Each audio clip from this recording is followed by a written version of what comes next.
Yep. Hi, everyone. Chris Fair, Transportation Planner with the city. Martin Ince, also a transportation planner with the city. Carlton Johnson, a similar role. All right, let's dive right in. Announcements.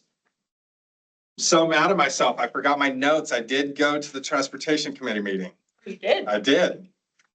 I attended virtually. And you know, they went over the same micro mobility. Well, it wasn't exactly the same, but they went over that presentation. Interesting.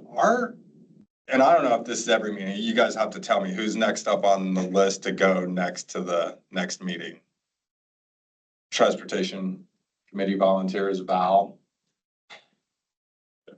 I can, let's sit. So that you went to the one in April? I went to the one in April. June 2nd. Or actually, I don't know about second, but it's the first Wednesday in June, I think. I could probably do that. So there's not one between, there's not one in May. They're every 2 months. They're every 2 months. Yeah. Okay. Once every 2 months. They are not getting a direct like breakdown of what we're talking about, which I didn't know what to expect because I hadn't been to one, so I was surprised by that. And the other thing is that their our report comes at like the end of their agenda, right? So like our ability to tell them our update comes after they've discussed the items that we've already discussed.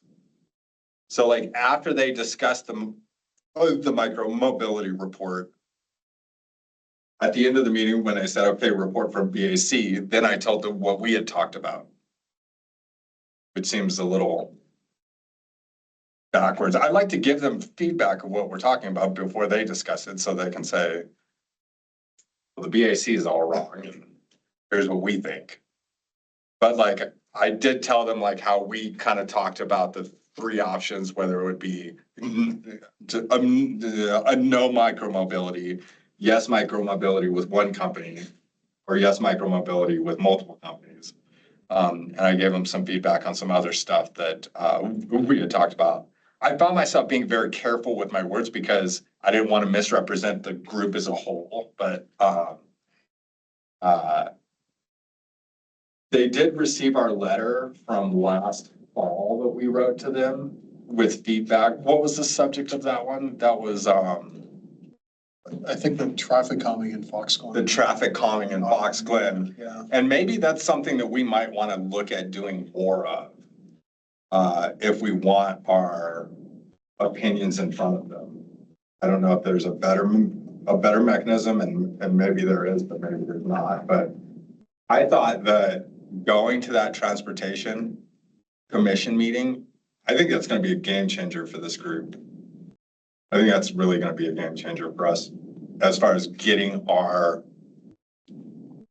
discussions in front of the transportation commission. I think that's the cleanest and best way. And I think it's something that they were, I think that will be something that will help spur their conversation as well, especially if we can get in front of them before they discuss topics that we've already discussed. And I will try to find those notes. I looked for them for like 20 minutes, but they discussed a lot of trails that we haven't seen yet. They had a presentation that we haven't seen yet. Do you remember which one? You weren't. Do you usually go to the transportation commission?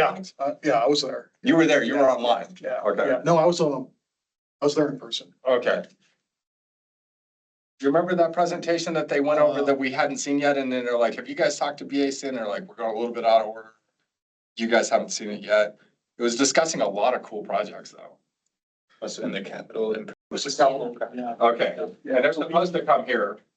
We did not get that presentation. I don't know that they're scheduled to come here unless if you want it, we can ask for Well, that's kind of what the Transportation Commission had said, like, go talk to BAC and PAC. I think they wanted a vote that day and it was kind of like, let's hold off for a little bit. I'm trying to remember. Is that the trail along the pipeline too? It was a bunch of projects. That's what we're talking about that one today, right? Yeah, Yeah, I think, there's kind of two. I think it was the capital presentations that- improvements. With Trevor, with all the capital Yeah. improvements. And then separately, I think the trail was looking for more of an official enforcement or not. Which, That's the one that was out of order. The capital, I think we just skipped us, but we can't. the third one was they talked about the residential traffic calming guide. And yeah, they were asked to vote on it, but they held off because they wanted to resolve whether it was property owners or residents who get notified. yeah, and that was interesting because they had talked about like kind of the four tenets of traffic calming and kind of residential. I think one of them was noise and one of them was speed. Yeah, Yeah. so I don't know. I think that going to those meetings is gonna be a game changer for us to make sure that our input is in front of them, because I think that we could really assist them in spurring on their discussions of the items. Because if we have already discussed it, and I think we're a pretty lively group, and I think that our input could really could really lead into some more discussion amongst their group as well. So I think our attendance is gonna be a really good thing. So honestly, I think we'll have to kind of think about how that works logistically, because we don't have a formal mechanism for getting your discussion or your comments to them in advance of their meetings. And it would be a little bit challenging, for example, if we met in March and had a conversation about something and it was going to Transportation Commission in April. We could send them minutes, but they're gonna be draft minutes. You wouldn't have had a chance to read through them and approve them yet. Otherwise, we'd have to think about how we forward the essence of your conversation to them if it's not the minutes, if it's some other way. Does that make sense? So how do we get that information to them? Well, is there a way to put our report in the beginning of the meeting? Yeah, I mean, if you know, there's links to the part of their agenda that talks about reports from the BAC and the reports from the PAC. If you click on that link, it's just a link to our latest agenda. Like there's nothing more than that in there. Yeah, but at the meeting, at the very end, they said, okay, we're going over reports now. BAC, do you want to add anything? And I was able to speak for the group. If we could do that at the front end. I think that would work for generic issues. I think if there was something specific that you guys talked about and then went on to transportation and they were talking about it, that we ought to have a more formal way of getting your discussion notes to them as part of that agenda item, not in a different part of the meeting, if that makes sense. Well, it did work very well doing a formal letter last time on that one specific issue. I don't know if we want to do that regularly. You know, we may have to just pay attention to what issues are coming before you that are going on to Transportation Commission, and then like in those cases, because it won't be everything. No, but like the Like, you're not gonna micromobility talk- is a great example of something that we had like Yeah, a great discussion about, I thought, last time, and we had some very valuable ideas that I was able to talk to them about at the end of the meeting, but they had already moved on from that item. that wasn't very timely. Is there any issue with providing draft minutes and just saying these are provisional? I don't think so. I mean, I think it'd be up to you, I think, if you're comfortable with sending draft minutes that are provisional, that committee hasn't seen these or approved them. Personally, I don't see why not. I mean, I think in the years I've been on here, Daniel, you can speak to it too. Our changes are always pretty minor. There was that one meeting where you put Kevin as being here and he wasn't here. Yeah, that's gonna be a huge issue, I think, for Transportation Commission. But otherwise, I stand by that. But yeah, I haven't seen gross misrepresentations. I mean, I think a letter or some comments too, as an addendum to the agenda item would also be helpful for those discussions where in reading your meeting minutes, you have clearly made us sound more polite than we are. Well, and the thing is, Just saying. And and if I slightly understand less this, fired No, up. you can sound less polite. We can make that happen too. Appreciate it. but our feedback goes to the council through the Transportation Commission. Is that right? Yeah, Our feedback doesn't go directly, ever go directly to the council, right? Except through, if a council member attends and then they can. Yeah, true. And we've had that, which is nice. But for the sake of adding to the Transportation Commission's discussion, or even like, I just feel like the way that we approach things and our perspective is it's valuable, it's unique. And to have that in front of them before they start discussing an item could give them a different perspective and could lead them in directions that would be, I think, productive. yeah, I feel like at a minimum, they would appreciate hearing Yeah, the thoughts, what the PAC talked about for some of those issues. so I think it's worth a thought, and I think going to the next meeting, you're going to the next one? Do it. Yeah, I think you'll see. I've been to them. Yeah. And I agree with you. They have a pretty high level, if that, view of what BAC and PAC have discussed. Yeah, And the timing, we've obviously changed to make it better, but previously the timing was such that in some cases it wasn't possible for them. we to were know discussing issues something after in they their were. hand. Yeah, Good, Estella. I was just gonna add, yeah, I agree with if maybe sending the minutes. I feel like, yeah, we rarely have any substantial changes. But in addition, I feel like if it's a presentation that the city has developed, maybe there's just like one slide on like feedback from BAC and feedback from PAC, like at the beginning of the presentation, just to set the tone of at least what the two Love that. committee mentioned during their meetings. I've seen that once or twice at transport, I think with Butler, did that I can recall seeing a presentation that, with Butler, they added that, yeah. But I I agree, love that. it'd be cool to have that all the time. Great idea, Estella. All right, any other announcements? I told Martin I saw the best bike infrastructure I've seen in the state of Arizona at Phoenix. Where in Phoenix? Pixar didn't happen. I took them.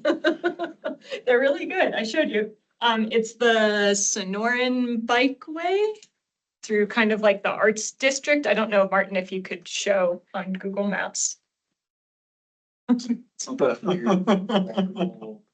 No, it's like it's kind of through Roosevelt Road. It's the historic rich parts of Phoenix. Yeah. But they have taken, part of it is a bridge that goes over I-10. And they're in this whole street, which I think it's maybe third, don't quote me. It's down to one vehicle traffic lane, one directional, and the whole other traffic lane is a two-way bike lane separated by, help me, what are these called? Linears, curbs. Curbs, yeah, but not like the curbs. Well, I'm making this gesture because their curbs are like 2 to 3 feet wide. They're not like our little curbs that we put in. Yeah, it is a They're median. permanent, yeah. And they're permanent, yeah. And they had bump outs at corners, like anytime there was an intersection, they had corner bump outs. Plus they had scooter parking that was designated by the city of Flagstaff. And they had some of the, Phoenix, they had some of the followers. I just want it here so much. Yeah. They had bollards to separate the bike traffic, and there was a sidewalk on the other side with landscaping and shade trees. It was very nice. Check it out. It was very, Sounds like they yeah. got I some- assume then, like, at the either end of it, then you're kind of stuck, but, yeah, exactly. It's cool. Really nice. It just feeds directly into bed. I gotta find it. What street is it on? Okay, hold on. It might show up on a street view. That's what I was thinking. That's why I took the photos. I thought about It's this, like- you guys. It's Third Ave in Linwood. Try that. Northeast, northwest, southeast. Downtown Phoenix. I don't know. I don't know if you You're can. good. Look. Right, you can see. One way except bikes. Yeah, you can see the separation. It's really nice. I took a bunch of photos. Oh, wow. Is that it? Yeah, Yes, That's nice. that's my level. Yeah. Yeah, that's a pretty heavy. What is this? curve. Yeah, and do you see, I don't know if you can see it, but some of the, yeah, you can see, do you see that bump out? We talked about that for traffic calming. Yeah, right here. Yeah, Oh, so it tightens up. yeah. So you have to slow down when you're approaching the intersection so that if bicycles are turning or anything like that, you don't have to, people are already going slower, but you can see they put them in there too. And then there's parking on one side. Plus, they were using those bump outs, like I said, for scooter parking. So when scooters come down through like their ride share, the micromobility share, you can park them there. Nice. Just out of curiosity, how much does your trail project look like this? Close. Very close, very close. It's car free. Car free. Even better. Also, there are bike specific lights at several of the intersections, for the bike lanes, so you have your own signal. Good here, it's under construction. Yeah, Oh, that's really nice. it was You're very right. nice. And there, I was showing Martin, but there's a variety of separations too. So there's these ones that are wider, probably like 3 feet. And then it goes, one direction. I don't know if it's the direction Martin's going. It goes down to these like curved cement curbs that are still probably 2.5 feet. And then there's a buffered lane with the bollards across the bridge over I-10, probably because of weight, we were speculating, but either way, it's like a hefty separation, and in most cases, something you wouldn't drive over, but also couldn't park on. So it was very, very nice. Martin, best in state, confirm or deny? I'm gonna say, yeah, I can't think of anything better. Yeah, actually separated two ways. So it's like, That's what I'm telling Yeah. you. It's so nice. that's anything you're gonna see. Sam, here's what you were talking about. Yeah. We looked at your pictures, Yep. go from that curve to. Yeah. And you can see the sidewalk is fully on the other side of that. I don't know if you can see it. Separator. Yeah, of the separator. So I will say, I did see people riding their scooters on that sidewalk instead of in the two-way bike lane, so like, not perfect. And I saw someone on And I a bet bike there's like. riding on the sidewalk, so Here too. still user problems, but the infrastructure is very, very nice. Interesting. Density wise, how much people are on that sidewalk, Yeah, you know? I also when saw- it's like heavy density. I mean, sidewalk just as good as anything, but like you're saying, where is it connecting to? Yeah. As far as actual pedestrian amenities, is it getting the kind of folks that you want safely to the places that they need to be? yeah. But, I mean, just sheerly off visual, fucking amazing. Yeah. You know, like- And I saw, I mean, there was this, it goes right past the Japanese puppet garden. theater and the Japanese Yeah. garden, yeah, which is why I was over there. It does connect neighborhoods to like the city, like downtown. I think that Sonoran Bikeway is part of a bigger, I'm not sure if it's a loop or if it's, if it goes further, so that gives you, I mean, your connectivity, at least by designation. If not by facility. Anyway, that's all. It's very nice. We should get that. Love it. Did you ride both ways on it? I didn't ride, I was walking. Okay. That's why I don't know exactly where it goes, because I only walked, I don't know, half a mile either way. Generally, you'd want a two-way to be on the other side of the street. Might have already had parking on that side. It's a big deal. Just wondering if it was awkward. It with didn't the look in that bad, between. but I don't know. I didn't try riding it, so. Seemed like the biggest of deals, just is backwards of how you do it from scratch. My mom used to live like right there. Really? Would have been convenient. That section looks like it has parking on it. Yeah. So this is like a one single lane. These are all parking, parallel parking. You can see, this actually has, I think what I was talking about, where there's like a, again, I can't remember the word, but like landscaping in between, no. In between, there's also that, but landscaping in between the bikeway and the sidewalk. So you've got kind of another over here. buffer, yeah, with Yeah. the shade trees. Which I know is something City of Phoenix has been trying to put in with a few public facilities, because that's. Trees. Yeah. This is interesting. I went around the water meter. Why not? Got it. Anyway, that's all, that's what we should get. Where would you put it? Butler. Yeah, Yeah, Butler. There we go. Beaver and San Francisco should both look like that. Beaver is where I went, yeah, cause we're set up to be backwards based on how our curb is already designed, which is just like how this one is. Cause we have the bulb outs and parking on one side. Right. So Beaver Bike Boulevard is coming? Is that what I'm hearing? I mean, that's what I'm seeing in my picture. I'm hearing it from a city representative, so I'm just making sure. City told me. My wax isn't messing with what I'm hearing. This is being recorded. Yeah. It's all possible for cussing earlier, but yeah. I said the word. Beavers. Bumpy overpass gets the volumes down.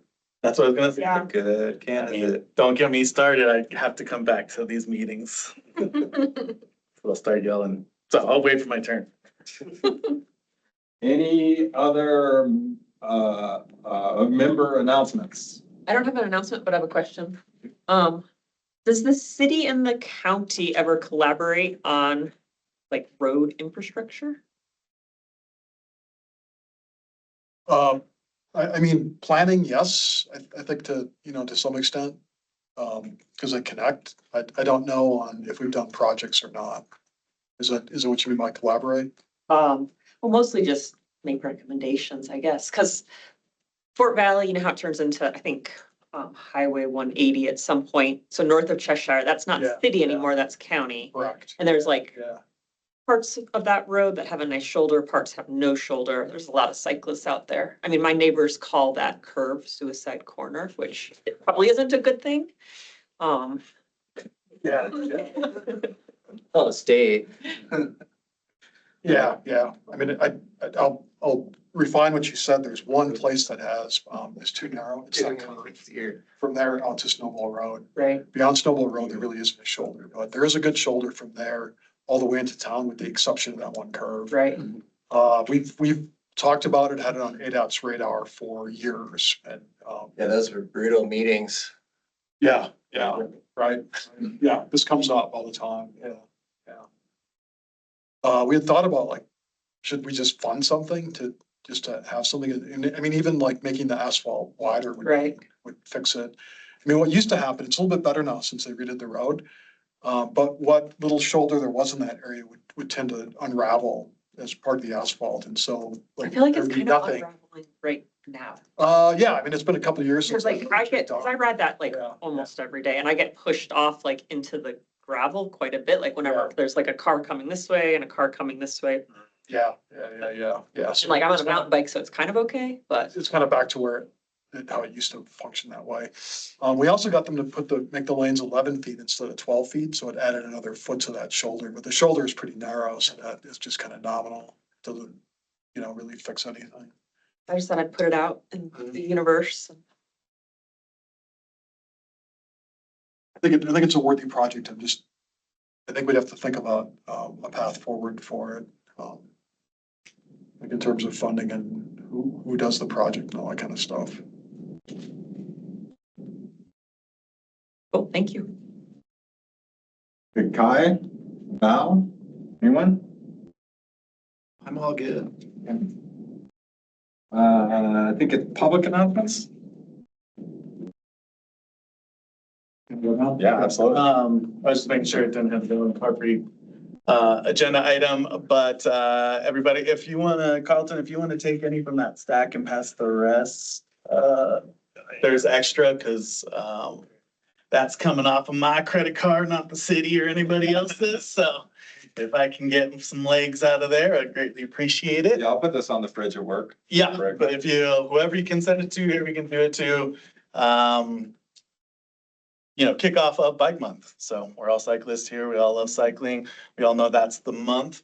Bike to Work Week will be later in the month, so FBO will have a booth there. Probably Sam being the person giving out information in regards to pumping that up. But ultimately, did a lot of meetings and legwork on one leg to get the folks who have the permits, who need to work together to allow for this to be a community event. So super stoked for it. If everybody could come down, share it to your networks, share it to folks who are into walkability, who are into multimodality, who are into resilience, infill urbanism, whatever you want to call it.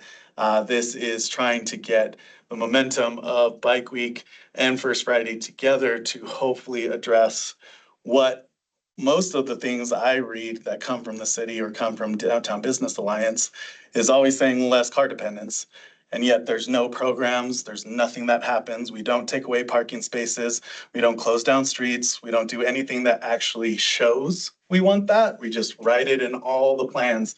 You read your regional plan, you read your climate emergency, you read your, carbon neutrality plan, downtown business vision, downtown mile even, most of these things say less car dependence and nothing happens to get less car dependent. This is a small splinter in the foot of that.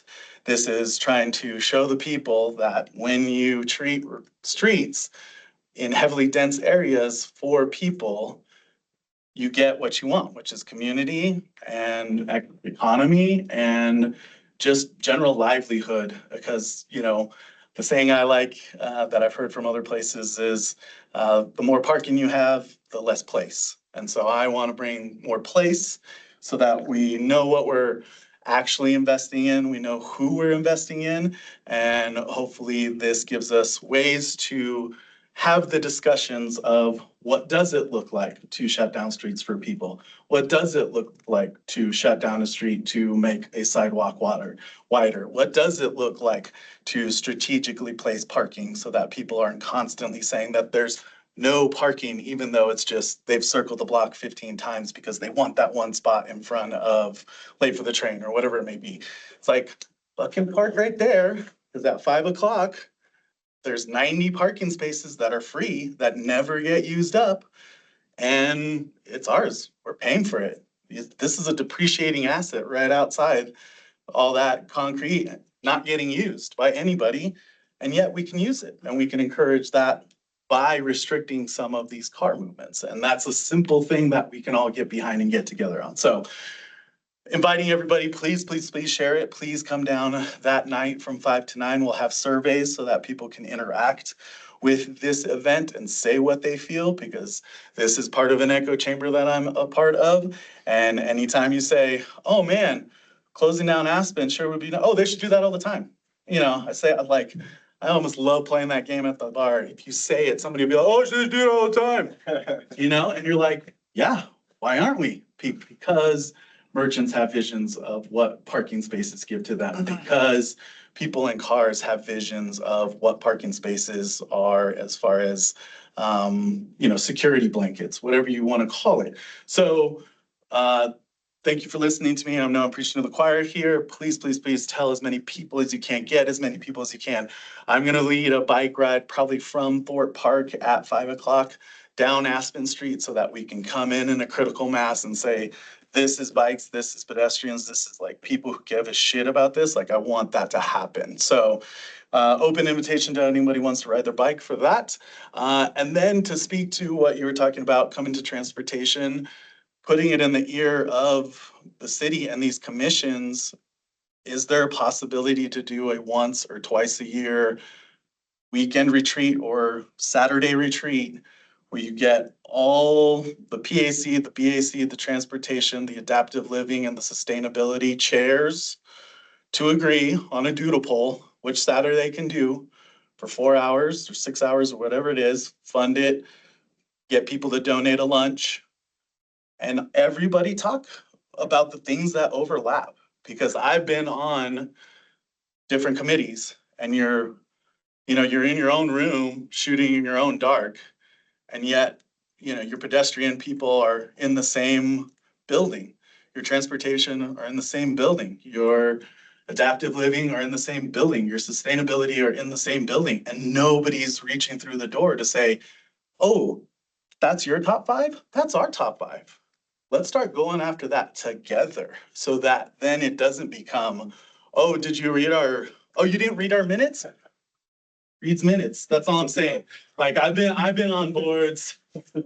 Type in people read minutes. I think people read. People who are hustling and like have families and are having triple jobs so that they can afford to live in Flagstaff, they don't read minutes. They might come, they might show up, they might come to a meeting, they might come to a city council meeting, but that's like the nth degree of their time. Whereas all the commissions getting together to say, hey, we want a Beaver Street Bike Boulevard. Sustainability says it's good. PAC says it's good. BAC says it's good. Adaptive Living says it's good. Transportation says it's good. City, let's go. We got five commissions. We got 20 people, 30 people, whatever that is, to say we're after the same things because we are. PAC is, Adaptive Living, you sure as hell is. They're trying not to die way more than any of us as bicyclists, like people in wheelchairs trying to get through downtown or trying to get up across Butler is silly and is like super dangerous. And we're talking about us who are a little bit more mobile than some of these people, but everybody's looking for that thing, which is again, carbon neutrality included in this, less car dependency. That's like number 1. Then the second one for all of us, but I would say probably equal to that same thing is safety. Like number 1, everybody on a bicycle committee or any kind of safety committee is asking for safety. And anybody in advocacy for level of service, which is what all our roads get built off of, is simply we do not want to slow down. How do we slow down cars the least? That's what 95% of urban planning is. How do we make it so that cars can go as fast as they possibly can? And then we're like surprised when people are dying. We're surprised when our infrastructure gets wrecked. We're surprised when we have too many cars on the road and not enough parking. And it's like, we induce that, man.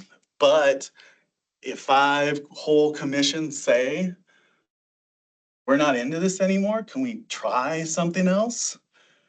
That gives you way more than, oh, these 6 came up with an idea. Oh, it got lost in the minutes. Oh, did it even get to transportation? Oh, I don't know. Did it get to council? Oh, I don't know.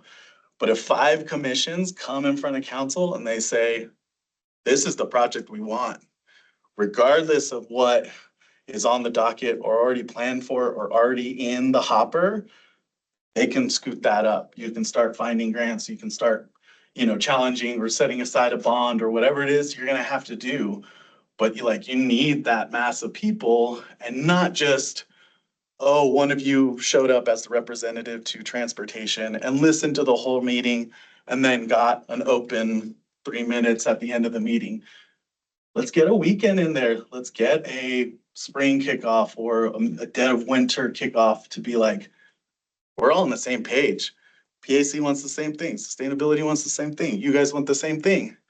Get them all in the room and put that up on the board as your guiding star to say, all right, these are the 5 we want that we talk about, that you get hyped up about. Same with PAC, same with adaptive living. I've been on those Zoom calls. I've been to those committees and everybody has good, nurturing, elaborate ideas, but you're all in one room. Whereas if we just open those doors and everybody join that room, it pushes the city a little bit more, because then it's not just, oh, that committee that we set up once a month came and said something. Oh, that commission, that advisory group talked in the dark to each other forever, and then nothing was done by the city. If we get 5 people together, if we get that much thought power and speaking power together, then I think you have a shot at getting some of these, concrete bollards. And Bike Boulevard, man, Bike Boulevard, that should be the goal. Beaver Street Bike Boulevard would be amazing for so many people. So That's it. I'm done. Sorry. No, great, that was awesome. Can you tell us what streets are gonna be closed down for this? That's just from essentially where Heritage Square is. So from Okay. Lulu to San Francisco. So Okay. just that strip in Okay. front of Heritage Square. Great job, good start, good Right. start, right? With the idea of ideally, eventually, if you could get it from Beaver through San Francisco, closing down San Francisco would be amazing. Probably not gonna happen. But if you could close, Beaver's still open. Essentially the New Year's Eve Yep, street closure. yep. If you could get that for First Friday, amazing. If you could get that for a few select weekends, amazing. Because like pop-up shops, like a pop-up street market should happen on LaRue. Shouldn't happen on Aspen. It shouldn't happen on Birch because that's gonna piss off your merchants. But LaRue's a dead street. LaRue is a parking street. People only use it to park and then they walk everywhere else. They don't, that's why none of the businesses last on that street and thrive on that street because everybody disregards it. But if you put up tents in that street, then you got some life, then you got some meandering, then you got some commerce and market and exchange and stuff. And then you put, if Beaver Street's closed, where that bike parking is, that gets used somewhat, I like it. I thought could have used the park it, could have used like a couple seating spots, but I get the, philosophies and mentalities, and that's fine. But let's say that's closed down, you got 3 food trucks right there, fucking jamming, Orpheum's doing their thing. You have the market on LaRue, and then you have just the general hype of Heritage Square, which we all love, which we all engage with. Movies on the square, music on the square. That's like the center of the heart of downtown Flagstaff, which is this cultural center, not maybe the geographic center of Flagstaff, but then it also becomes the regional heart. Like if we're talking about a regional plan, Flagstaff's the biggest city in northern Arizona. We're holding it down as far as like where people are coming for resources and things like that. Hold on to that as best you can because that's resilience, that's sustainability. If you keep that thing like connected to Flagstaff commerce, Flagstaff people, and of course, visitors are gonna love that. Like people coming down with their big Phoenix dogs and their strollers, love being able to walk in the middle of a street. It's like, oh man, it's so refreshing, it's so powerful.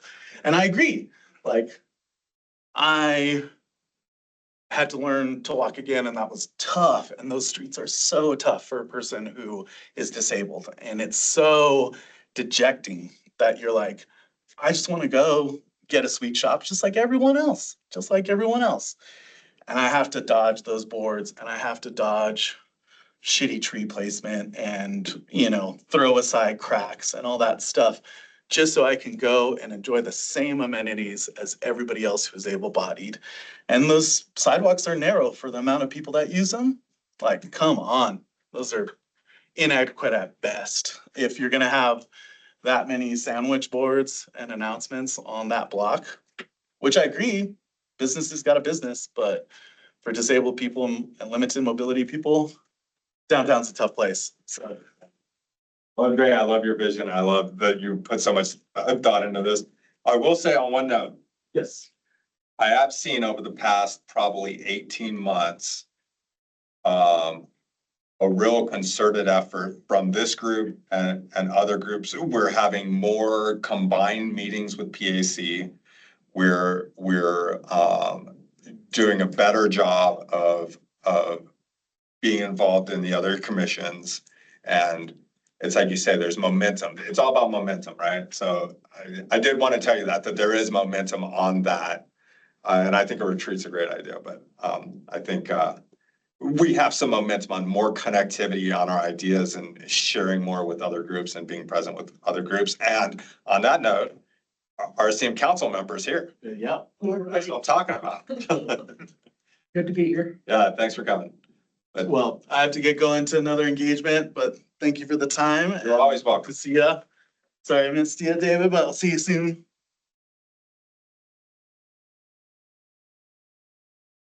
Any other public comments? Do we need to vote on the minutes before we move? Yes, You want us to vote on the minutes? I kind of skipped that. That's next. You're good. I think we have a candidate to make a motion. Yeah, yes. Do I make a motion on all four of the minutes or? We can do all four. Yep, you can do all four. Yep. I'd like to make a motion to approve all four of the minutes from March, February, January 2025 and December 2024. Second? Second that. All in favor? Aye. Aye. I think our TV. Yeah, I was gonna say, we lost our Some people. coming up. When I grew up on council. It's approval. That's it. Two of our. Oh, there they I did read them all, but I wasn't there at one meeting, so. are. All in favor, say aye. Aye. Aye. Any nays? Ayes have it. I think we can jump into the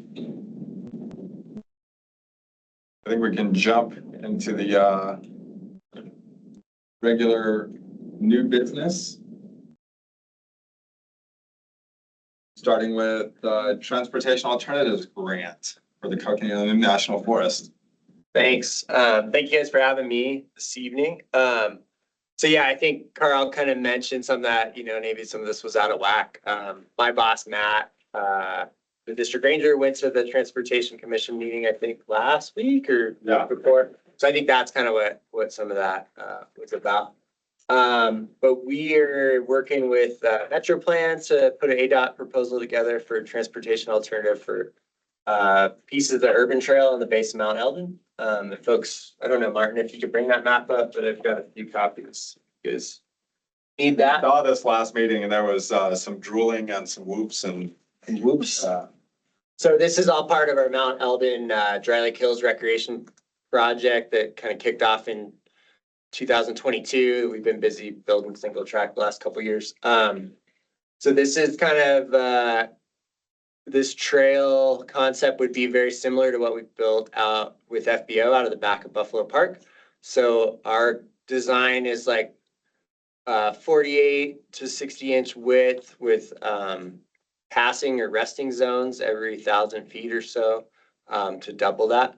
So a little bit narrower than the city's foot standards, but that's kind of what we've been talking about and got planned. And I've been working with Metro Plan for about over a year on this, and ADOT's been slow to roll on these opportunities. So we're pretty much ready to go. Submissions are in a couple weeks. So I wanted to meet with you guys, kind of get some feedback, answer any questions you guys might have. This first round is for design, hoping to get like a 60% design. And then we would submit again with that for construction. Probably the soonest that could happen would be like 27, something like that. That might be optimistic, but. Could you say again, how wide would the trail be? So 4, 5? what's that? So 4 is kind of the base. And then every 1,000 feet, we bump to 10. So you've got like a passing zone or a resting zone. Does this is a way to bypass forces of nature too, isn't it? Yeah. Okay. So we have other single track plans in that whole zone too. And we really think part of the advantage of this urban piece is it'll help us kind of plan the single track a lot better and kind of have more of a thoroughfare and then some loops off of that. Right. Where is this in relation to the pipeline? So, if you guys remember, there was a logging road that was constructed out there for Flagstaff Watershed Protection Project, probably in like 2017, something like that, 2015. That ended at 4th Street, kind of near the church. So it'd be opening that road bed back up for some of that. And then the rest of it would be alongside or north of the pipeline. There's a couple crossings there. But really this is for design. So a lot of the work that we'd be doing with this would be kind of figuring out those exact alignments. Who said last time that this would affect their daily commute? Like they would use this? Was that somebody in this group who said that they would? Maybe not. Well, this wouldn't affect my daily commute, but I would definitely use this to get to the east side of town. from Cheshire. Oh, no. Cheshire, Yeah. using Elton Lookout Road. Yep. Yeah. I mean, I cut through that way a lot anyhow, like to get to the hospital too, so. Yeah, with, I don't just know with about that, those. that piece, the piece Arizona Trail, the Lower Oldham piece out of Buffalo Park, you know, we've already heard that from folks Yep. that live on the east side that are using that to get up to, like USGS employees, I've heard, and hospital employees, like it's kind of the easiest climb up that mesa now. So it would connect to some of that. And then there's that piece out on the east side, near Snowflake, which would kind of go around Eldon Pueblo and then, end at Sandy Seep Trailhead. So trying to, connect with some of that Donny Park without getting too far in there. But, so that would leave the city property right at Snowflake. And that would connect right into the concrete foots that ends at Snowflake. Yeah, So make it continuous from Sandy Seep all the way into the mall, basically. yeah. Really to Christensen School or Summit High School, and then you can take El Paso to pick it up again. Yeah. This, I mean, this would be a way to get out to like that Townsend Winona Road safely. This is great. Pat, when you did the new section on Buffalo Park for Oldham, is it the same what's mix that we use, or is it something, it's a different, No, it was a different material we found that was a little cheaper. you share your recipe? We can, it's holding up pretty well. We were surprised this winter. We thought it would be a little softer. But yeah, I can pull that out. I think Matt Roberts from Flagline Trails kind of, Well, he did the, he did that and kind of showed us what our options were. And I think there's some pluses and minuses to it. I think the foots mix is better, but it's a lot more expensive. But for a project we like can this, talk about aggregate and sizes and bias, yeah, plasticity and all for that. projects like this, you know, that we're working with ADOT, like, that cost on this kind of stuff doesn't matter that much probably. But when we were talking about donors, community members stepping up to pay for that piece, every dollar counted, I think pretty good. This section, no question. On this section, are you just gonna follow existing ground, or do you think you'll do any cuts to hold a max grade in places? Yeah, there's gonna have to be a couple spots as you get east of Trinity Church on Fourth Street. There's some big drainages that come out that we'll have to kind of reconstruct and cut new cuts. Okay. So we Yeah. look like a Foots road design. Yeah, Okay, cool. yeah, there's some big slopes in there. And then you said 27 construction. Is that applying for the grant or is that actual construction? So we're applying this cycle for design and then hopefully ADOT would contract that design in the next, you guys probably have more experience with these TA grants than I do. And then the next cycle, we would be applying for construction. So this time next year, we'd apply for construction and then that would hopefully take place in 27. Cool. Yeah, I mean, been doing trails in this community a long time. This is a different type of trail than I'm used to and like different dollar amounts and different grant sources. And Martin and Flag Metro Plan's been great to help me through it's a little bit different than what we normally do, so. And I think we were told last time, what's the total length of this? I think it's like 5.5, if you count that Sandy seed piece, right? Yeah. It's awesome. That's just.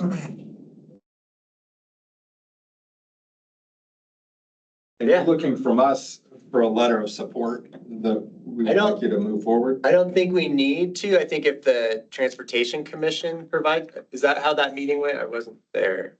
That's what Matt told me. It was like, you guys are on board, Transportation Commission will write a letter of support. Becky's gonna write one. We did, is there like a limitation on how many letters of support? There's not. It's up to you, but if they're willing to, they'll Yeah. provide one. We would love to take For it. them, yeah. Yeah, well, wait, I can't say. If you guys were to write a letter of support, we're looking for that by next Friday, the 25th. 25th. And we included the draft that Matt provided from Transportation Commission. Do you want to take a look at that? Yeah. I have that, yeah. And,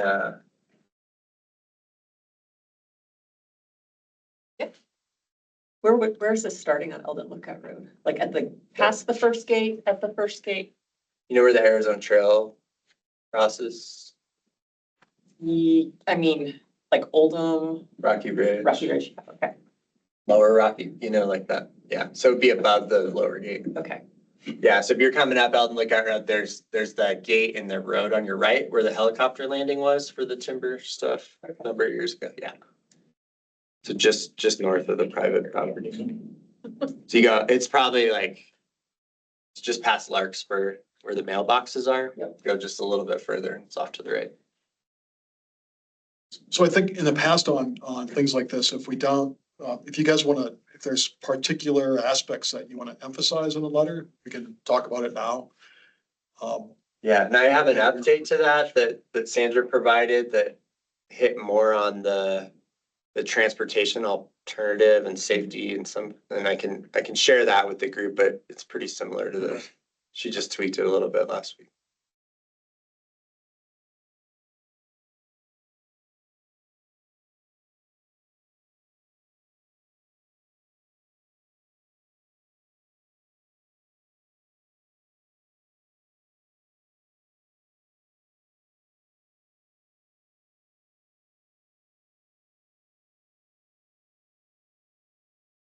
So emphasizing safety and also the fact that it would create sort of commuter routes. Yeah, I think that was Okay. kind of what she Yeah. was recommending is making sure we're highlighting that, Yeah, you know, this is a transportation alternative, not just a recreation.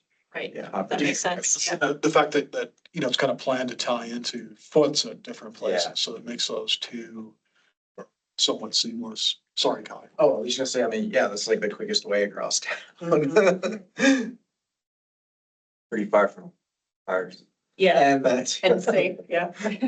but if you, I mean, yeah, if you live in any of these neighborhoods. It's probably like the commuter route that on which you're most likely to see a bear. Or mountain lion. Yeah. Yeah.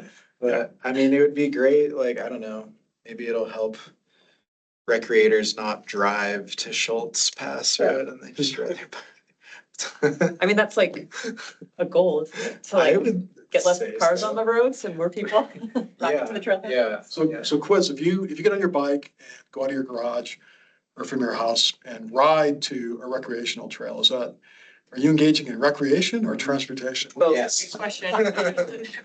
We don't care, either, both. Collect the data.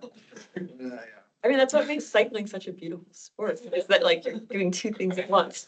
I've had friends come up and visit and they want to shuttle Schultz Creek. Yeah. And I'm like, okay, I'll see you there. And I just show up on my bike. I'm like, oh, I guess we're just riding.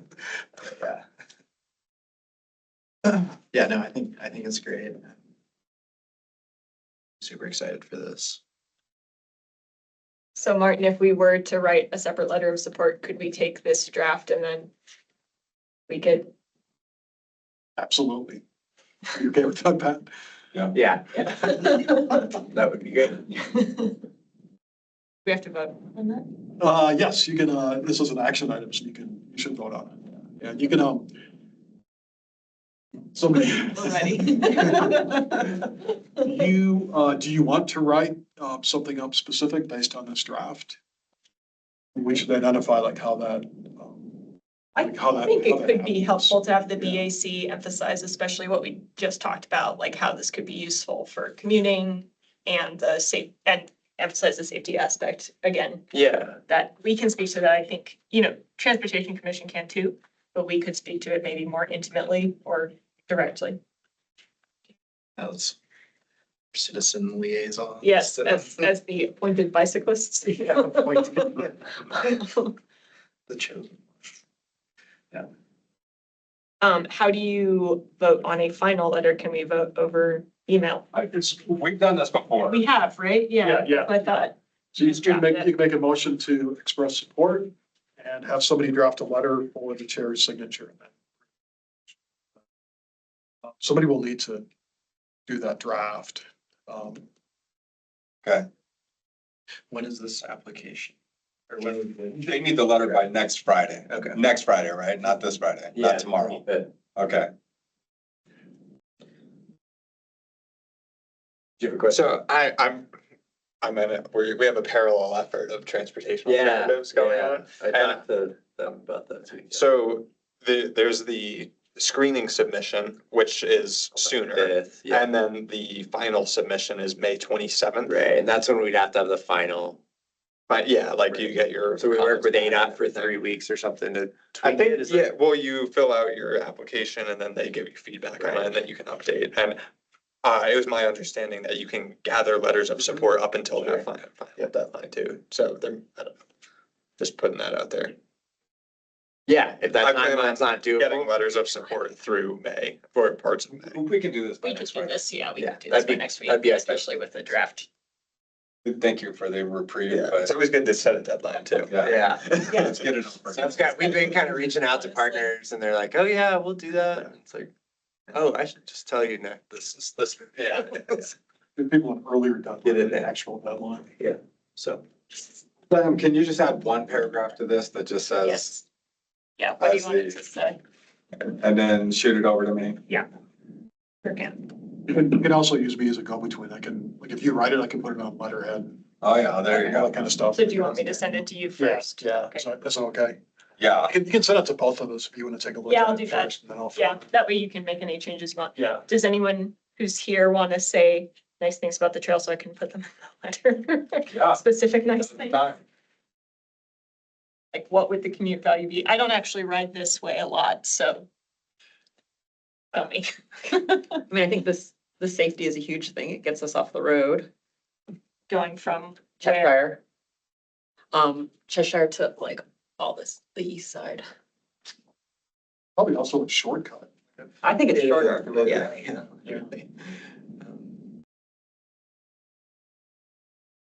Otherwise, yeah, you have to drive around Mhm. the city, basically. And, yeah, like on the bike, you have to like drive south, or if I'm riding my bike, even like ride south on Fort Valley, and then like go up the big hill at like Forest. And it's currently a fairly, I mean, just, you know, from my observation, a high use area. It's just not accessible for people not on mountain bikes. It's like tons of people walking back there. I mean, I walk my dog back there and I've ridden back there, but it's really chunky. Super chunky. It's super chunky. Chunky, and if you're not familiar with it, it's hard to And navigate. it's super difficult to navigate. I learned it and then it got washed out by the Yeah, it flood, changed but I had to learn it again. Flagstaff Loop Trail with regard to this. That's an excellent question. Yeah, so, Do you want to talk? yeah, about we that? can talk about Flagstaff Loop Trail. You know, it comes across from the Fat Man's Loop area I think and it comes up here. comes on the pipeline trail. And then this would basically adopt this would become the loop trail. Nice. But this would become My probably oldest the worst part of. Enhance the loop sections of the Yeah. loop trail. Yeah, that would be. For sure. That's where I got a flat riding loop. I was trying to do a loop trail. Yeah. Got a flat. I think I made it my own loop trail, because that, yeah. Estella, I saw you had your hand up. Oh, well, I was just gonna say for the letter, right now with the administration, they're really big on safety as well as like economic development. And so I know this isn't necessarily a key economic driver, but some way of like connectivity of like connecting kind of east and west to like two economic centers. I feel like that it's good to highlight. And Sam, I'm happy to help if you want to email me or happy to help with the letter. Okay. Cool.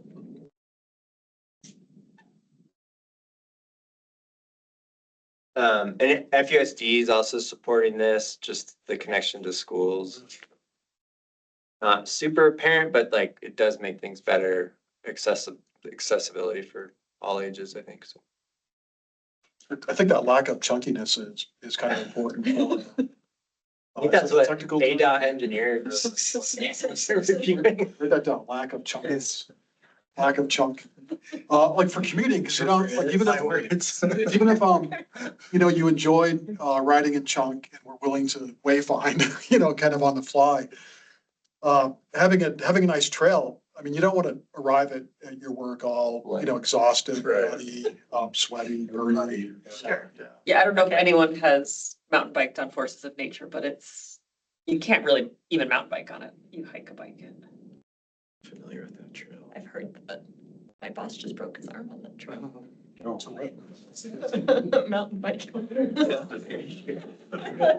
It's actually impressive because like he was trying to rest. Yeah, Or she, yeah. no, he showed up to work bleeding a lot, actually, after mountain bike, and like maybe even do this right before. Anyway. Okay, Great. do we, Yeah. All right, Martin, walk me through this. Motion to approve a letter in support of the Coconino National Forest Transportation Alternative Grants based on the current draft.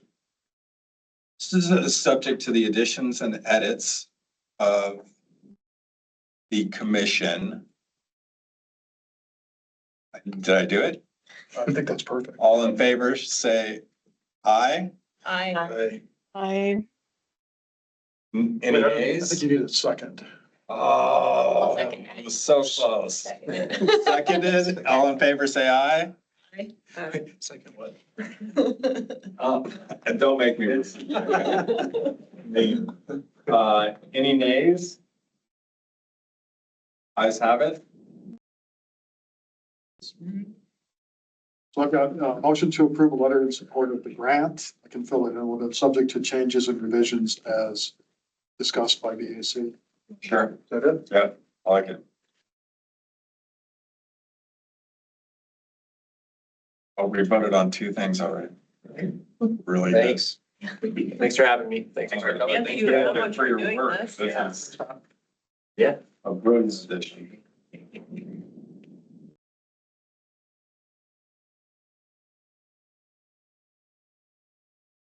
All right. Up next, gonna get the vote on a third one. Have a good night, everyone. Thank you. I, Hey, thanks for coming. You're always welcome. Okay, thanks. See if we can get this. Yeah.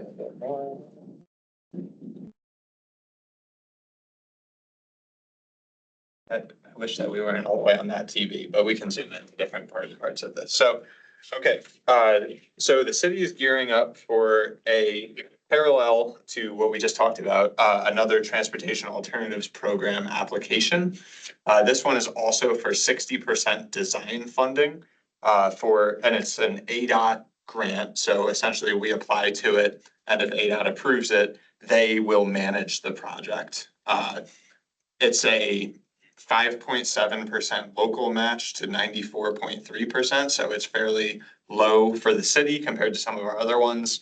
And ADOT takes on a lot of the costs, which is great. And there's a level of incentive to come back with your 60% design project to apply for construction in the future. They want to see that, you coming back, and there may be some merit in those projects that are returned might be favored. So the project in question is multimodal improvements to Fort Valley Road or Highway 180. It's a combination of infill of missing curb, gutter, and sidewalk segments that are on the east side of the road north of Navajo. So you can kind of think of where Mama P's is. From there to Seacrest Elementary School, there's several sections of missing sidewalk on the east side. And this project would ultimately scope 60% of their design. In addition to that, improvements for all the driveway pans that are along the way, ensuring ADA compliance. Also, issue that we've had with this project in the past is that right-of-way acquisitions are necessary. It's not or I guess where the sidewalk would go isn't necessarily in ADOT right-of-way because that's what Highway 180 is. So part of what our request is to have a consultant identify those right-of-way acquisitions that need to be made for the city to own and maintain this sidewalk. Also, there are some sections of Highway 180 that narrow and don't allow for cyclist shoulders on both sides. So I can go back to the layout, we can kind of zoom in a bit. So there are some segments along the way where, I'm sure we're all familiar with the Foots Trail that runs north-south on the west side of the street. Are the folks online able to see his map? Val? Yes, Stealth? we can. Good, good. So as for the cyclist component of this project is where there is currently missing sidewalk segments and the road just kind of drops off on the east side. There may be like one smaller shoulder on one side, and it's sort of an imbalance as far as being able to ride a bike in both directions on the shoulders. Through this, we can identify areas where we need to maybe expand the pavement so striping can be shifted and we can allow for actual bike shoulders on both sides of Fort Valley Road.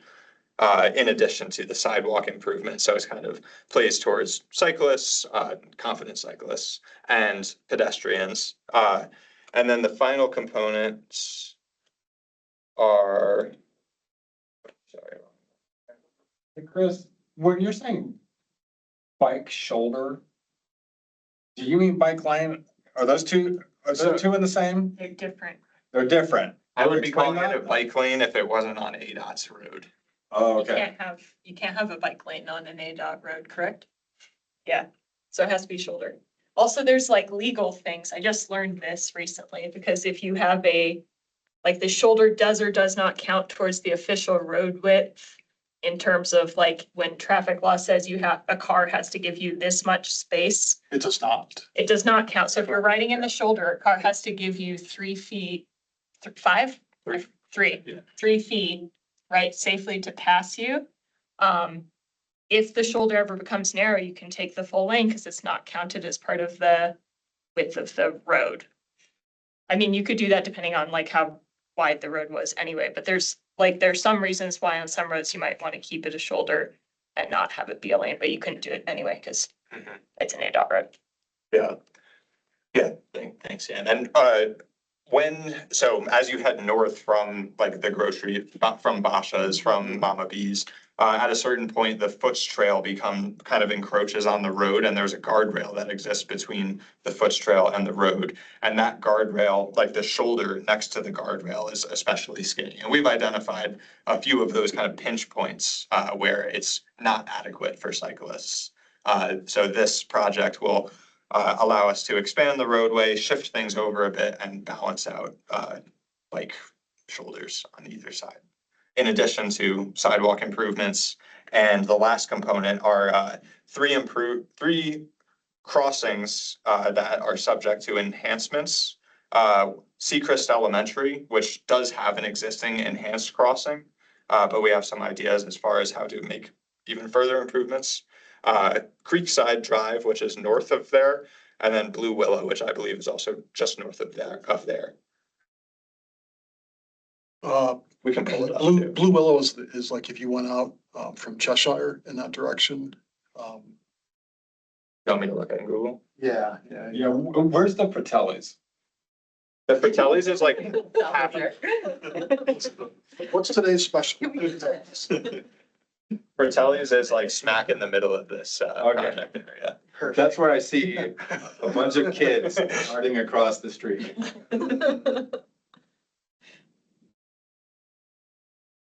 So we're going from. I've crossed the street with 2 extra large pizzas. Literally, yeah. Very Except for the wind, if you're carrying them like that. So from Navajo Road, this is right around where we pick up. This is missing sidewalk here. It will connect to where sidewalk exists near Forest. Then I believe it drops off and is required here as well. Some of these developments have had to implement it, so it does exist. Here's Fratelli's. I believe this is also a longer stretch of missing. I walked this whole thing today, which was fun. Here's Fratelli's, and then we're gonna, this large last stretch would be sidewalk infill leading up to Seacrest. Here's your Seacrest enhanced crossing that would be subject to improvements. And then as we head north, Martin, you might have to stop with these ones too.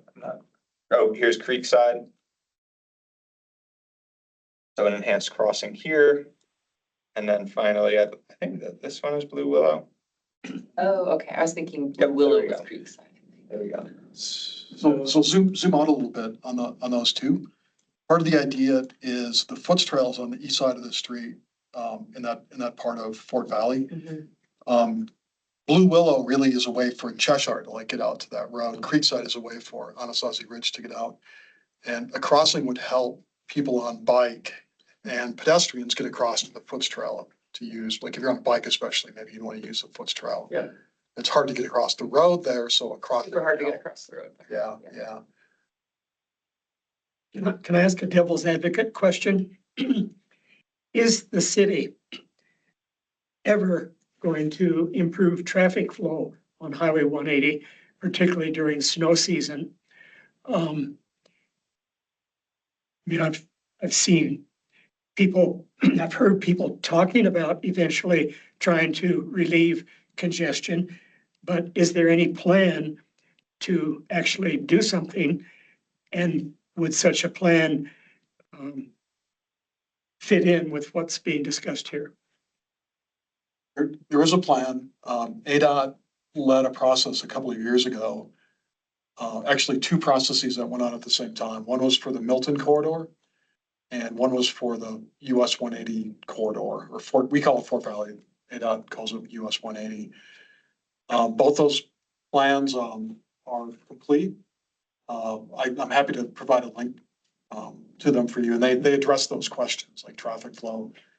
The recommended configuration for Fort Valley Road is just essentially leave it as it is. There's so little opportunity to widen it for additional lanes, and the benefit of that would be dubious or questionable outside of like the times when snowball is fully going, like on a Saturday afternoon when there's good snow during snow season. But I'll send links to those corridor master plans to you. You can kind of see what they talk about in terms of congestion and snow season and that sort of thing, and what their recommendation is. Are you satisfied that what's being discussed tonight would be in harmony with or not have to be redone if and when that plan is put into effect? Yes. In fact, a lot of the improvements that Chris described are identified in that plan. Kind of in a sense, in lieu of being able to widen, here are a number of things that we can do along the corridor that will at least improve multimodal access. Thank you. Address that congestion. Yeah. Very good question. It seems like a big problem on the 180 isn't really the flow of traffic. It's that there's no break in traffic for people trying to get onto it. I mean, you're trying to make that left-hand turn from either direction you talk about a suicide corner. It's like, It's probably a lack of traffic signals generated. lack of traffic signals. Yeah, it seems like there needs to be breaks in traffic. And I don't know if that's any part of the plan at all, but it seems like that's what's missing. I mean, it's rare that and maybe I'm not on it enough during critical hours, but I don't see it coming to a full stop super often, but I see people just waiting to make that left-hand turn. Yeah, now it's a busy center left turn lane. And there really aren't too many reasons to stop unless you've reached your destination and you're slowing down and getting off the road. Yeah. It's an interesting corridor, but yeah, and so Martin hinted at the fact that there is ADOT put together a corridor master plan for Milton and Highway 180 a few years back. They identified a slew of spot improvements that could be made, and I believe all of our components outside of one of our crossings, it's either Creekside or Blue Willow, we may have added that one, but everything else is addressed specifically in the corridor master plan as well as in the ATMP. So that sort of synergy is really good for grant applications as well. And it makes me feel like we have a pretty strong candidate. Yeah, and living there in that area, like I do have to deal with that traffic, and I would just prefer like what you're doing, an alternative way to avoid the traffic, ride my bike instead. Yeah, that's what this grant program's all about. I have a question about, I don't know if it's in the scope of this project, and I know paint is kind of controversial, but would there ever be any like, I don't know. So if like you're saying, this would be good for cyclists who are confident in the shoulder, which like I see people currently using that shoulder. I've used it. And sometimes I take it, sometimes I take the like paved foots that runs along it. But it's almost more dangerous sometimes because people are turning. I would like to see Yeah. like, I don't know if there's any data on whether it would help or not, but like some like green paint or something. I don't know. On the foot stroll or on the, On the asphalt, On the asphalt. between that, like those breaks and So the conflict points, yeah, which is what we do on Butler Avenue, like we have green paint on Yeah. the conflict zones at those intersections. And yeah, it is an ADOT roadway, so there's a level of having to go through ADOT to sort of, to make those improvements. It could be part of a great It's technically conversation. not part of like the side street, I That's guess. a good question. Maybe. Because if it's like just off I feel like the, in front, maybe. Yeah, like right by pavement on the Clemson. west side does have some of those things at the intersections for like the bikes. I think for the cars That's pretty- too. Like white stripes, are you thinking of? There's something that like just makes you aware that. Is it the I know lights you're that's saying over there's like a, the like community It's that backs a up, yellow like, sign on the pavement that museum. says, watch for turning vehicle. right, so Yeah. for people on bikes, but Yeah. But not for people in cars. people in cars. That perspective. Yeah. Oh, yeah, on the. Just a thought. Yeah, you're right. I mean, On the as we were west side, talking there about. are those. Yeah, that's true, and that is. Because still, it's not all level of cyclists are gonna want to use the shoulder. Mhm. Yeah, and You know, people have to pull pretty far out at a lot of the intersections on the do. west side to see the flow of Yeah. traffic, so then if you're on a Especially in bike, summer. yeah. That's Hey, Clark, problematic, are you, yeah. are you talking about like specifically, I think Chris is looking at it now, but where those, Oh. where you would cross as a cyclist on the trail? Like green in that crosswalk. Like in this sort of region. Yeah, Yeah, because you can think there's one place where cyclists in the road would cross and a different place where cyclists on the trail would cross. Does that make sense? oh, yeah, like if you're going like south. You- Yeah, can you zoom in a little bit, Yeah, Chris? I guess I'm talking more about like the trail, which I guess there was a crosswalk at some point. Yeah, it's really faded, but you can kind of And see it. I honestly can't remember if there's a crosswalk at other, This could just There, be- there generally is, yeah. Yeah. Yellow. Yeah. Crosswalks, yeah. but like, I feel like, yeah, like people on bikes are more at risk because they're going faster. Yeah. So like green paint usually, I don't know. I agree. If they're gonna redo it, like, I Yeah. mean, I would like to see that examined. Mhm. So we may have that opportunity because I think that we have an IGA with ADOT about maintenance of that trail and includes specifically that we redo those crosswalks. So maybe by virtue of that, they'd be willing to allow us to paint them green. Yeah. roll out white paint, sorry. Just I think like when you're in a car at an intersection, how many times like are there pedestrians where, I don't know, you're not thinking of, I don't know, I think people can block out crosswalks in their mind. Yeah, Where it's like green paint's like, yeah. it's At not least just something. another white line. It's like, Sure. okay, there's traffic. Yeah, no, and yeah, when I ride through this region, I like the Karen Cooper Trail, especially on my mountain bike, because For that, you don't have to but, have yeah. these conflict But points. Yeah. sometimes it just is like more convenient for, It's faster to take Fort Valley. yeah, for Yeah. sure. And the reason that, we thought the shoulders along Fort Valley Road would be valuable is there's a lot of road cyclists that use. Oh, yeah. Yeah, I see. Yeah. And I, Road cyclists won't go on the trail. yeah. Right. Road, so. Wouldn't be caught dead. It's a point of pride. I don't, Think of a bike with no suspension. But these are people that are riding riding- on that, like, Yeah, east you want side. smooth is better. It is Yeah. terrible. Yeah. It's just like, yeah, that's, Trail? yeah. Yeah, we're gonna fix that. I'll ride on on the the mountain road bike, just to it's not bumpy. like. Like, I'll get onto the shoulder and stuff. Hopefully that'll be fixed. Washboard.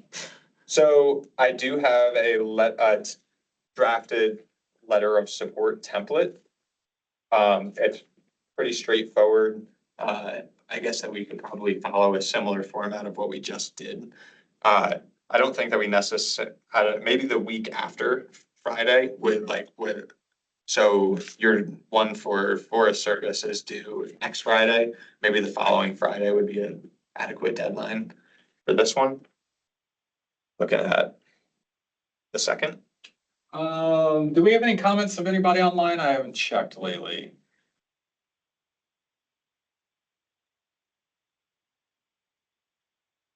Val, Stali? No, nothing from me. Nothing Supportive from of the me. project. Any other discussion on this? I think it'd be a great project. Agree. Do you, because it's transportation alternatives, I imagine same emphasis applies, safety, economic development. Yeah, yes. Yeah.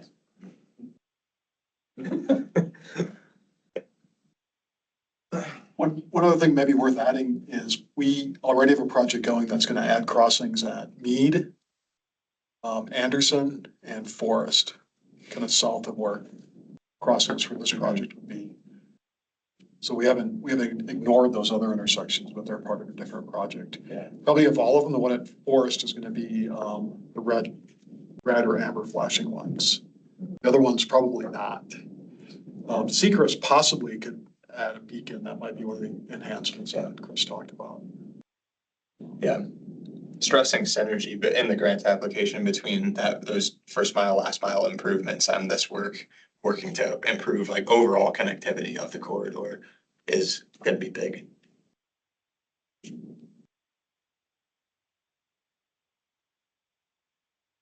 And Jenna, I know this is your neighborhood. Yeah, do you want me to tackle How do you this feel one? about, yeah, are you okay with just adding one paragraph Yep. to the existing letter that we have? Is everyone okay with that? Yeah. Okay, If you want other eyes, I'm happy to look at it too. you do Okay. the federal, you do the state. Is it appropriate to just send this letter directly to Jen? Yeah. Okay, Cool. cool. You have my email. So. Jen Hanks likes bikes. Yeah, that's it. Everyone remember that. Everyone knows my email now. At AOL. AOL. CompuServe or AOL? Did we have to make a motion? Did you make a motion? Motion. Read the last one. Yeah. Yeah, can we do the same motion as the last one, but for the state application? Yeah, I'm happy to do that. Do I Can we have? read it? Yeah, go ahead. It was a motion to approve a letter of support for the grant, subject to the changes and revisions as discussed by BAC. Do I have a second? I'll second it. All in favor, say aye. Aye. Any nays? Any nays? The guys have it? We're on a roll. What time is it? Like six. Item 3. We had a slow start. So you said May A lot of 2nd. announcements. That would be great. Okay. That would be great. Yeah. Well, I'm excited. I'm interested on this next.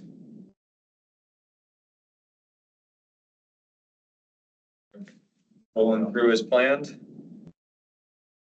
We're on what? Number 2? 3. 3, okay. Oh, we had 2 positive things and now.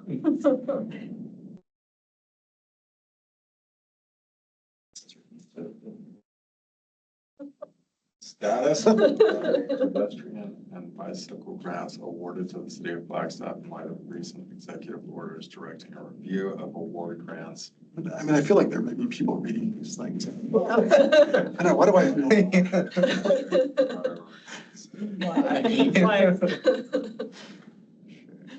All right, this one's also me. I want to go to El Salvador. We can move through this one pretty quickly. There were some requests at previous meetings, given recent federal executive orders to review the status of some of our grant projects. We took the opportunity to consolidate all of our active and pending grants into this list. It's pretty simple, but just gives us prompts. We can go through them individually. So as far as active grants, which have a signed agreement in place, and we're kind of using signed agreement in place as a giving a bit more merit to the future of the sustainability of the grant, whereas pending grants may be, I don't know, subject to closer review at the federal level or whatever level they're being reviewed. The first one is ADOT HSIP. This is for the Fourth Cedar Locket Roundabout. This project was awarded, I think, quite a few years ago now, 2018, 19. Am I ballpark with that, Martin? So, yeah. But now it's actually starting construction this summer. So big improvements. It's going to be a roundabout with pedestrian and cyclist infrastructure at Fourth Cedar Locket. Too late to take that one away. Yep, it's starting already. Okay. You'll probably see the impacts of it out there. Do you have the money? Yeah, so that one uniquely was a pretty small contribution from ADOT HSIP, and I think it's largely city funded. Is that right, Martin? Yeah, Yeah, that's correct. I think it was around $2 million on a significantly more expensive project. So there was more of a contribution than the lion's share. Any other questions on that? That one seems safe. Yeah. SS. Speaking of safe. Speaking of safe. Safe street for all. Do you want to present this one? Just helping. No, you're doing. I'm your wingman. Appreciate that.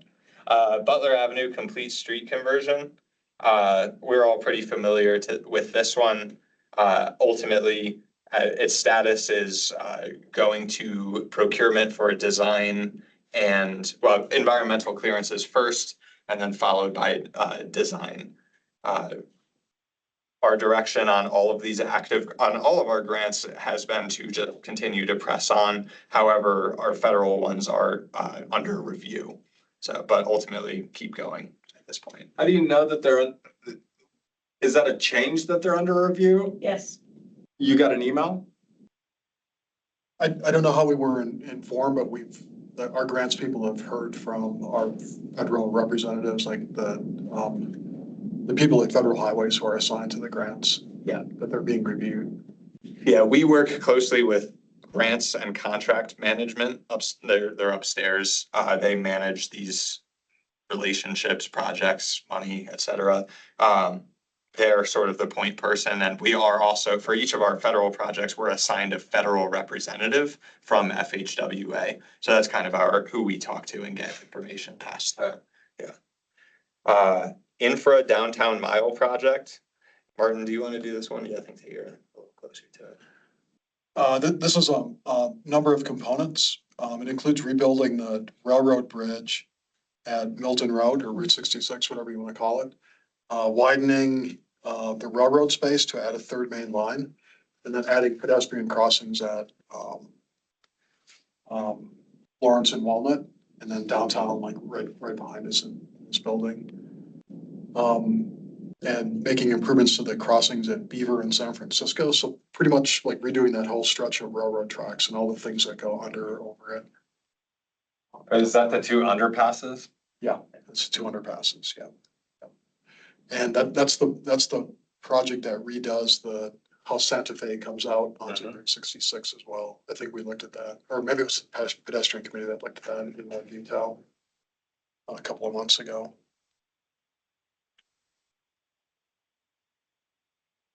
Are these, I mean, your direction has been to move on as a business as usual. That's right. Okay. Yeah. So the update isn't that we're getting doji, it's that, Yes. like, you've been put on notice that it's under review, but as far as you know, these aren't at risk yet. I mean, the word to us is that because there's grant agreements in place that they have a little bit more security. Okay. If they do get reviewed. It's the two at the bottom there. Yeah, it's Maybe. looks like Estella Well, had her hand up. yes and no, too. Go ahead, Estelle. Yeah, I can just add a little more or some additional context is the Trump administration did release some executive orders where there's several key words that they'll be looking for in the grant applications that don't have signed grant agreements. So those bottom two, and unfortunately bike and like bike lanes, shared use path, like multi-use path, those are some words that they don't like. So, but I think those two, the fact that it doesn't have like bike in the title and things like that is good. So Let's just add a little more detail. Thanks, Estella. Yeah, so continuing on the list, ADOT, this is a transportation alternatives program. It's Carlton's project. If you want any updates on it? Don't know anything about the grants. I feel like that one might be different because it's federal money, but it's passed to ADOT and ADOT administers the program. So I'm not sure if it's subject to the same review that the other ones would be, which are direct from the federal government. Yeah, and that's kind of what's interesting about the TA projects that we've talked about to this point is they are administered by ADOT. They're not necessarily straight from FHWA. And for instance, I've been reviewing the most recent guidebook for this round of applications to transportation alternatives, and there's still a lot of buzzwords in it that are appropriate and that they're looking for. So maybe that's a good sign. The FTA, first mile, last mile project, moving forward. Senior, do you have anything else to add to that? Yeah, I mean, we've been working on that. I think we've spent money against it. So I don't think it falls into the category of grants that get reviewed. Yeah, it's kind of ongoing. SS4A, this is our federal Safe Streets Master Plan project, $2.4 million grant award. I think that we've charged our first $600 against it, and there is a grant agreement in place. Business as usual moving forward. It's approaching the end of scoping phase and then getting ready to go out to procurement. And then AZ Smart for the Butler Avenue Complete Street conversion. This was the state awarded grant. I forget, it's really more of an award. I don't know if it's a grant / award that was applied for to contribute and cover the city's local match commitment to Butler Avenue, $2.1 million. That's also coming straight from the state level. I don't think that it's in a ton of jeopardy. No federal, that's all state money, no federal. It's totally a state program, so no federal money. Will some of these federal grants be stalled, like if they're in the design phase and you need to reapply for money for the construction? So I don't believe that we have federal grants that are only for design in this list. So I don't think that that's going to be an issue. Yeah. And okay, so pending grants, RAISE. This is Butler Avenue and 4th Street safety improvements. This is a redesign of the intersection of Butler and 4th Street, as well as nice separated bike and ped facilities along the Butler corridor from around the interchange to Sanawa Heights. This one does not have, I think that it's a more recent award and does not have a grant agreement in place. As far as I understand, it's still business as usual, continue working on it. I'm not really super close to this race one necessarily. It's kind of a capital improvement side, but. City engineers on the call or on the meeting. Paul, do you have anything you'd like to share about what you've heard about the status of the RAISE grant for Butler and 4th?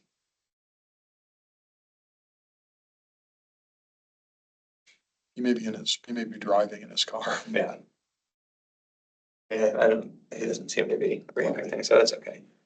And then lastly, ADOT HSIP. This is an ongoing application that seems like this is kind of a funky one. Hey Chris, can you hear me? Yes, go ahead, Paul. Oh, sorry, I was trying to get to my mute button. Yeah, on the RAISE grant, we had our mayor, vice mayor, and a council member and some staff go to Washington, D.C. The other week, and they met with people of the transportation, federal highway transportation. And it looks favorable for the first round of the RAISE grant to start being officially noticed again. So we're really optimistic that we're going to get that one. All right. Great news. Yeah, that was a pretty sizable award. I think it was on the scale of $14 million. Yeah, 19 million. Great, thank you, Paul. Josh. Lastly is another ADOT HSIP project. This is a state level project, so I don't know if fully awarded, I don't know if it's in a ton of jeopardy, you know, because of federal changes. And this is to design and construct some missing streetlights along Highway 89, and also install retro-reflective backplates around traffic signals. So you've probably seen them before. It kind of looks like a highlighter when you're driving, and it's around the red, yellow, blue, you know, stoplight. And it highlights the border, essentially just draws your eye to it as a driver. These improvements are based on crash modification factors that are shown to have a certain result if implemented. You know, increasing light, you know, in a dark place, or increasing visibility of a traffic signal. So that's moving It forward. doesn't seem to have a lot of the hot buttons that Right. would get attention if it were reviewed. Looks like the word bicycle. Jeez. Do we have adjectives for bicycle that we can use? I don't know. What do you got? Any red flags? Wheeled conveyance, Yeah. two-wheeled conveyance. Velocipede? That's what they used to call them. You could just go back. Yeah, Just saying. write that down. Need be.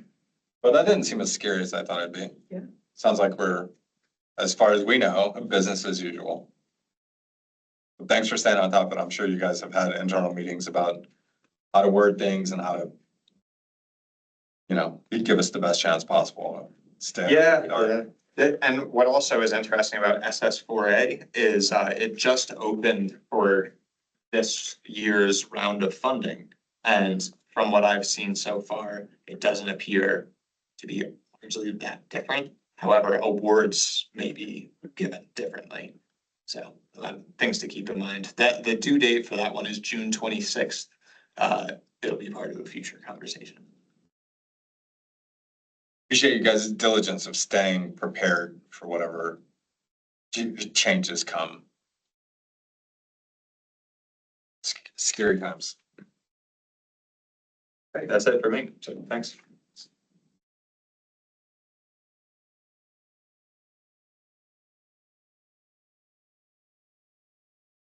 But we have a number of things to go through, some of them to be pretty quick.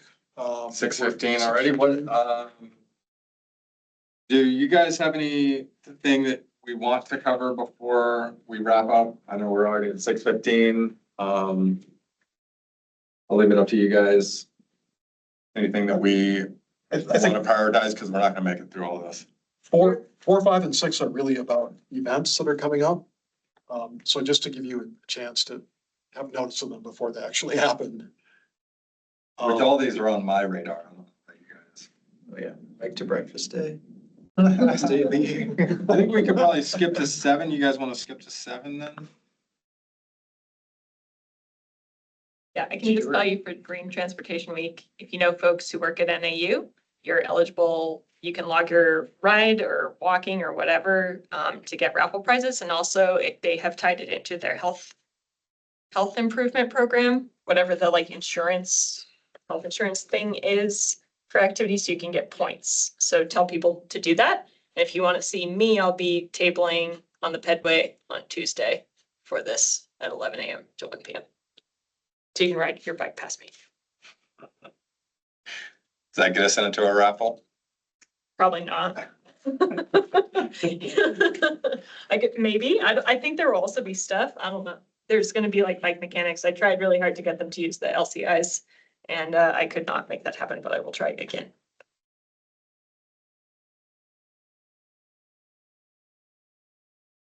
It's the bicycling summit. I went to it. Martin, do you still want me to talk about this? Yeah.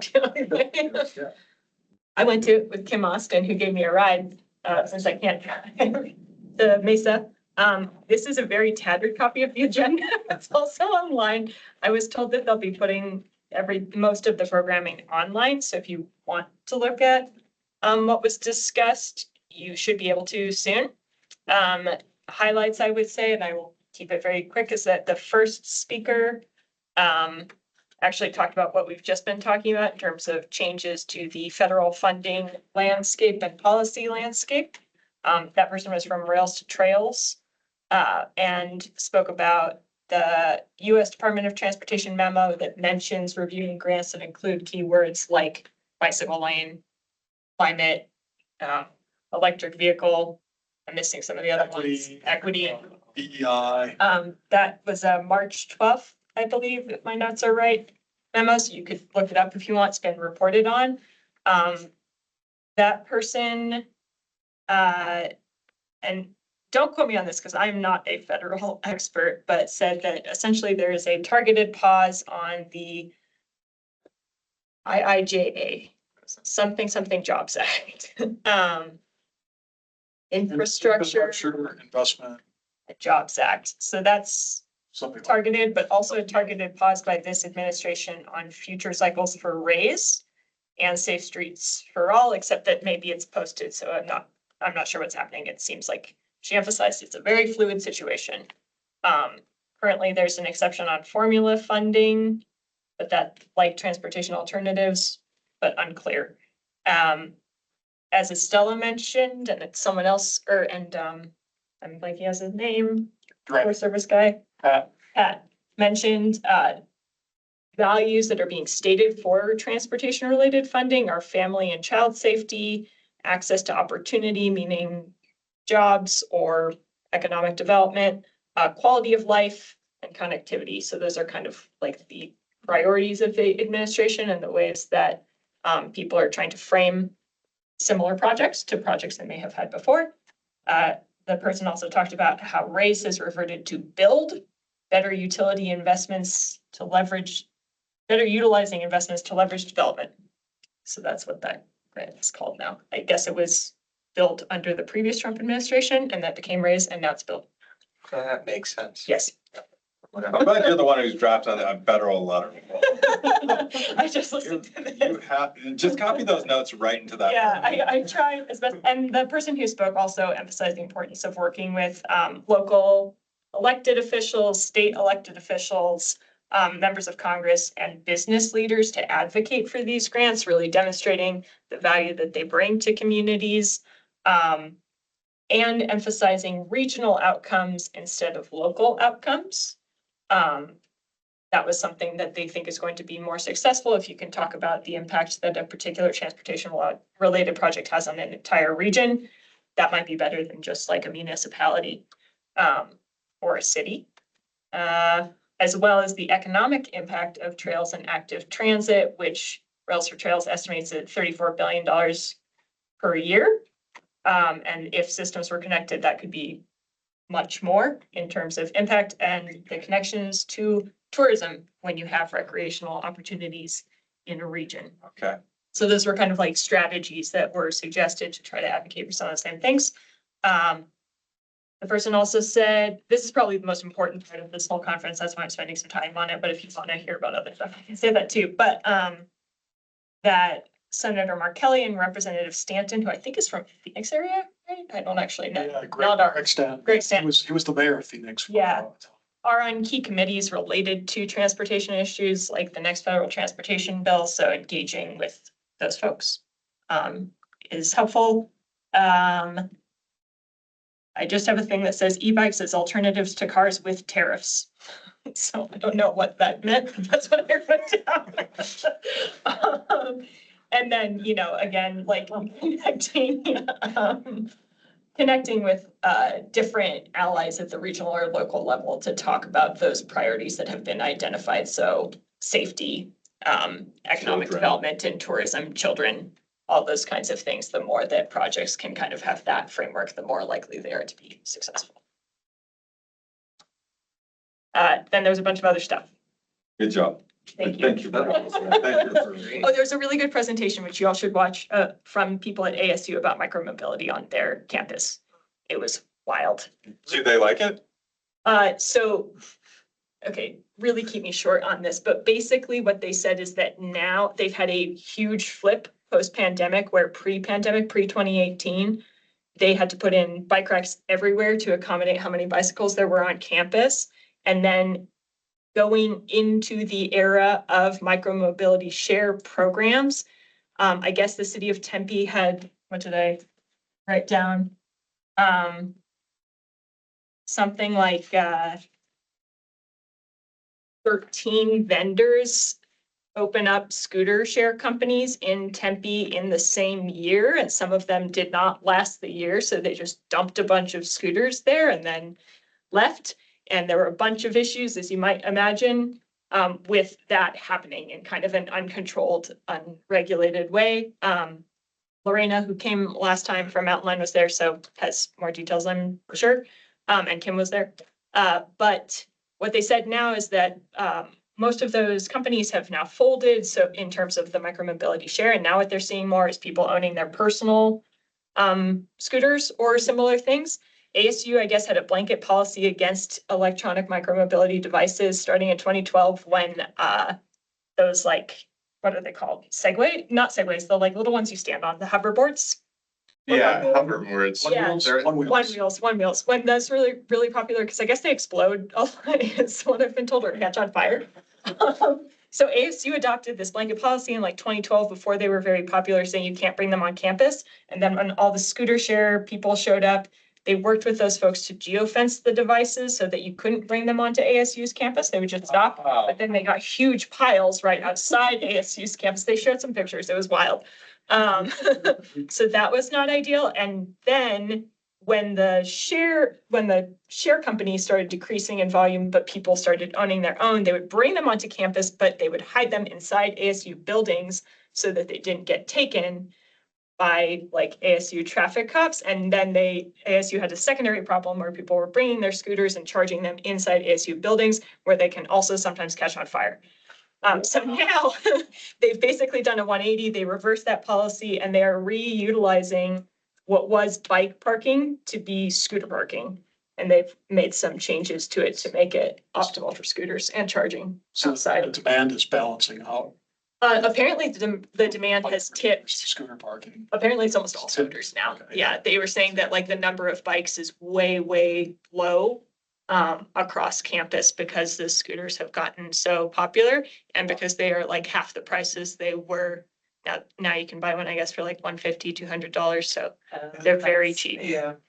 Yeah, and because ASU's traffic patterns, I think, are probably a little different. Like they have some trip data to say that most students are traveling like under 3 miles, but usually a lot of the trips are like 1 mile or less. So anyway, it was really good. If you should watch it, if you're curious about scooters, I think probably too a difference is that between here and there is that you don't have like direct access to mountain biking trails in Tempe. That's like one factor. So I imagine bikes will probably persist here because of the recreational use more than they do in ASU, but like I said.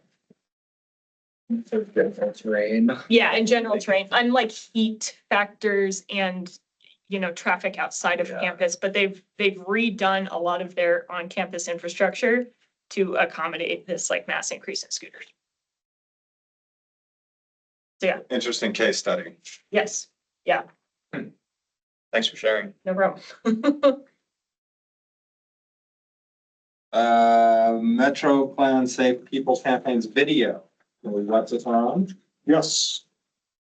I'm assigning it to the group. Watch the I don't know, spoiler alert, I guess, for the plot line, but Chris is a star. Are you, Chris? I don't know. I think Kim really shines, but I am there. I'm around. So there's 3 videos? Yep, 3 videos. Okay. Yep, 3 different videos.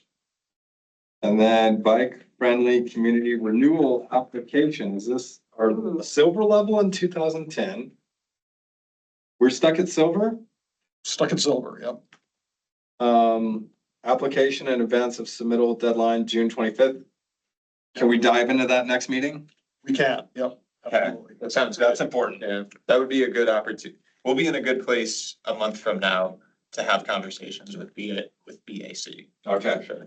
We've made good progress on our application already, but it's hefty. So Yeah. we'll come with pointed I conversation. feel like we're so close. We have to be. Is there specific criteria that you know that we Yes. have to check There, off? there is exactly specific criteria from how Flagstaff can get from silver to gold, and we've done pretty damn well since 2018. Good job to Martin. He's came in afterwards. That third link down actually has the city's report card. Okay. If you look at it, it's structured to, like a typical gold community has like this parameter, this characteristic, and here's where Flagstaff is. So we can see directly like where we stack up to a typical gold community. And I will also go down to the bottom link is a survey that was done in 2018. And like 236 people in Flagstaff responded to it. And so it gives you an idea of like where the community is coming from on bike friendliness and how we're doing. And also, they do this with every community that applies for bike friendly community status. And so they have, I don't know how many communities, but like 5,000 people took the survey nationwide. So you can see how Flagstaff responded compared to how the rest of the nation responded. So for example, they asked about what do you need to become more bike friendly? And then there's a variety of options like more bike paths, more bike lanes. And one of them was more protected bike lanes. And Flagstaff's response was like double the rest of the country. Our eagerness, support for, desire for protected bike lanes. Significantly more than the rest of the country. You want this. The biggest criteria that change, well, as far as going from silver to gold that I've seen is they want you to have a like an active master plan in place. And we didn't when we applied in the last round. Got it now. Yeah. Anything else for the good of the order? Any objections to adjourning the meeting? Meeting is adjourned. Thank you, guys. Thanks all online. 6:30. Christine, on that letter to me. Yes, I'll do it right now. Just a second.